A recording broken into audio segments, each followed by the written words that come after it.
Hello everyone, welcome back to Agape Gardens STL. I'm Carolyn and I am just working on making a little bit of breakfast and I thought I would share that with you all. These are some fantastic vegan waffles that I found this recipe online. It calls for, I'm actually doubling the recipe because my husband loves waffles, and so I'm doubling the recipe and I'm going to go ahead and freeze whatever is left over so that he can pop those into the toaster and enjoy them whenever he'd like. It calls for a 1/4 cup of either coconut oil or vegan butter, and so I did one of each so I could have a mixture of flavors.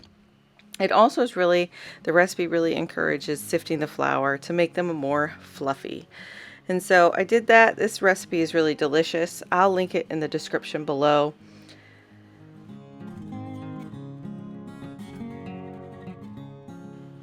A lot of vegan recipes call for flaxseed as a replacement for eggs. This recipe doesn't, just calls for baking powder so that the waffles will rise, and I prefer that, even though flax seeds are amazing and so good for you. I am excited that this recipe doesn't call for them.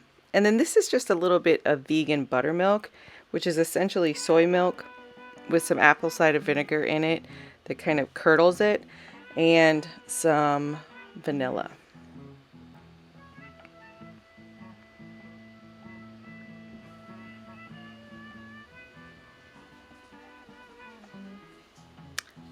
So I'm just mixing it up, working hard not to over mix the dough.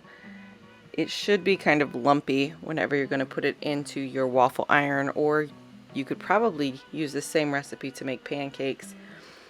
I'm going to use a waffle iron I actually got at Aldi. It actually broke, the spring on the handle actually broke towards the end of me cooking these waffles, but it still works just fine. So this is, I'm just taking a little bit under a cup and putting it in to the iron after I've oiled it. I don't use a lot of those spray oils, so I just put a little bit of my cooking oil and used a brush to kind of brush it on there to make sure that they don't stick. The waffle maker is non-stick, but just to be safe, I went ahead and oiled it. So they come out looking beautiful. They could probably be a little bit darker, but I am still pretty new at using the waffle press. This is really a great way to have sort of convenience items when you do a lot of scratch cooking, is to just make extra when you are making it. That way you can go ahead and store it in the freezer for convenience. Now I'm working on some marinated onions. If you don't follow No Crumbs Left on Instagram, you should give it a look. Terry is a person that is gluten-free, and she does a lot of fabulous recipes that are really delicious. One of the things that she makes is marinated onions. She calls them magic elixirs. And so I wanted to give this a shot, and man, it is a magic elixir. It is so delicious on salads, on tacos, on sandwiches, on soup, on anything that you might put onions on or enjoy onions on. Absolutely delicious. So all I did was just slice up some of our homegrown onions. I think red onions are preferred. And I put them into, this is the leftover marinade from the first time I made them. And I'm doing several more onions this time than I did the first time. So I'm going to go ahead and slice up 3 different onions. 2 of them are just red onions. I don't remember the variety. And then this one is a red of Florence, and it's kind of a long, more delicately flavored onion. So I'm just going to slice them up and put them in there, and then I'm going to go ahead and mix up some more marinade. This isn't exactly food preservation, but it's definitely an interesting and delicious way to use your fresh onions after you've harvested them. And there is absolutely no problem in using a store-bought onion if you didn't grow any.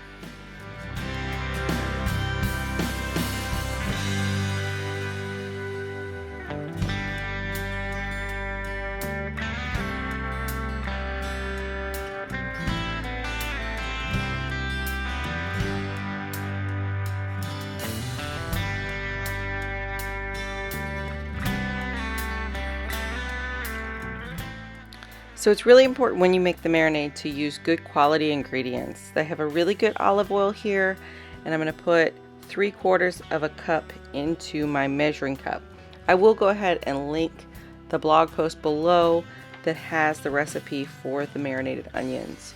And so I'm going to go ahead and put the olive oil in there, some oregano leaves. These are store-bought, but some dehydrated oregano. But I went ahead and got the homegrown out to make up for the amount that I needed to go in there. So a whole tablespoon of oregano leaves.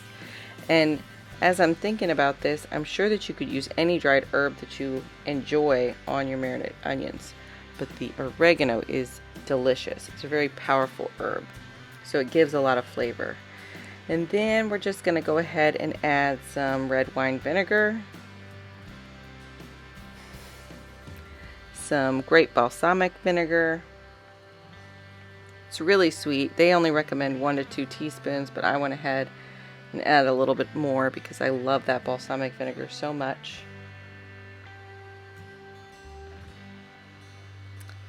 Just give it a whisk around, and then we'll pour it over our onions.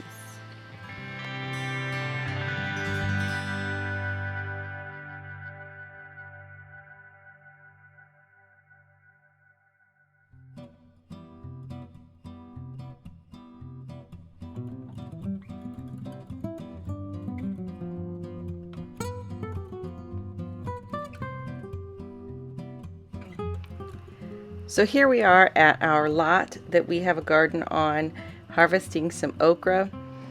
I planted Clemson Spineless, Texas Hill Country, and Motherland okra. This is the Texas Hill Country right here.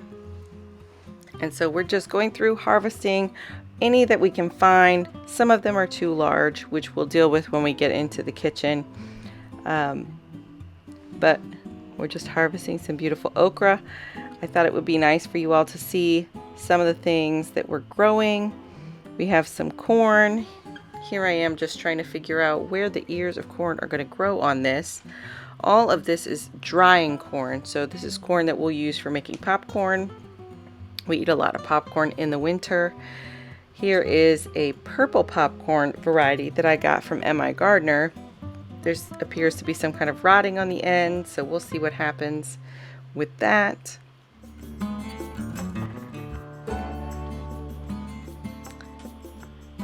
And then this is I think it's called japonica corn. This one has really beautiful leaves. There's a dried out corn cob on here, so we go ahead and harvest it, and man, it did not disappoint. It is absolutely beautiful. Mostly dry. I went ahead and put it in our drying rack once we got home to let that dry out before we take the kernels off of the cob. It is just absolutely stunning, and the plant is also very beautiful. It has variegated leaves and colorful leaves. Here's a nice shot. Some of them are dying back, but it's absolutely a beautiful plant. So we got the okra back home. Here's my small bag that I had in the freezer. That's a Motherland okra. We've only gotten a couple so far, but it is now covered with seed pods coming on. And so I'm just washing these off, and then I'm going to slice them up and add them to my freezer bag. The interesting thing about the Motherland okra is that you can actually eat all of the leaves as well. I haven't tried to eat any of the leaves, and I'm not sure if other okra varieties, if the leaves are edible, but it's definitely something that I will try.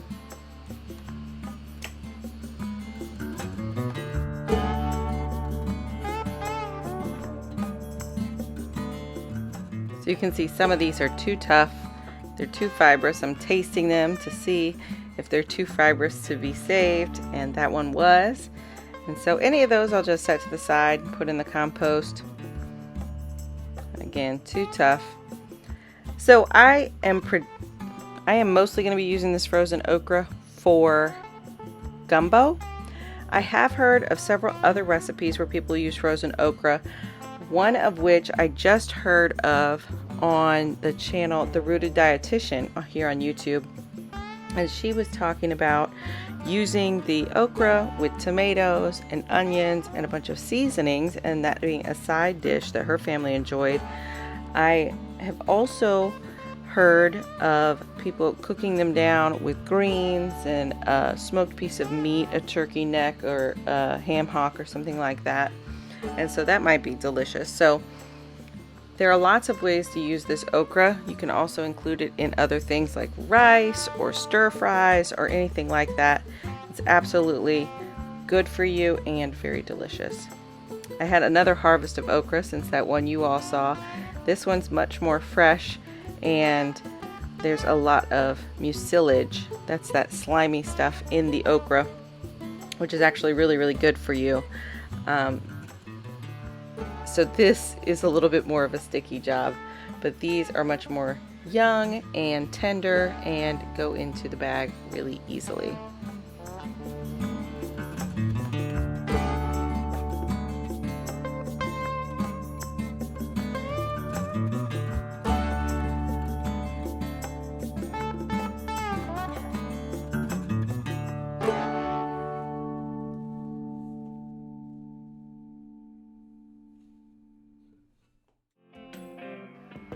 So I've said it before and I will say it again, the Every Bit Counts challenge has definitely made me stretch. I know that I didn't preserve every single day of this challenge, but I don't know that that is what is important. I just want to thank Three Rivers Homestead for the inspiration and the encouragement to move forward and continue preserving the harvest as it keeps coming in. There is plenty more that will need to be preserved over the next month, and so I'm going to focus on that and continue to provide some videos about how I'm preserving some things, and in the future how those things are going to be used in our day-to-day meals. I really, really appreciate all of you joining us, and I hope that you found some inspiration or encouragement in watching this video. Sometimes preservation tasks are really involved and take a lot of effort and energy and skill, and sometimes they are very simple and just take a little bit of thinking about what is going to help your future self. So chopping and freezing this okra is absolutely going to help me and inspire me to create some of those dishes in the winter, and those frozen waffles and marinated onions will be definitely enjoyed in the near future.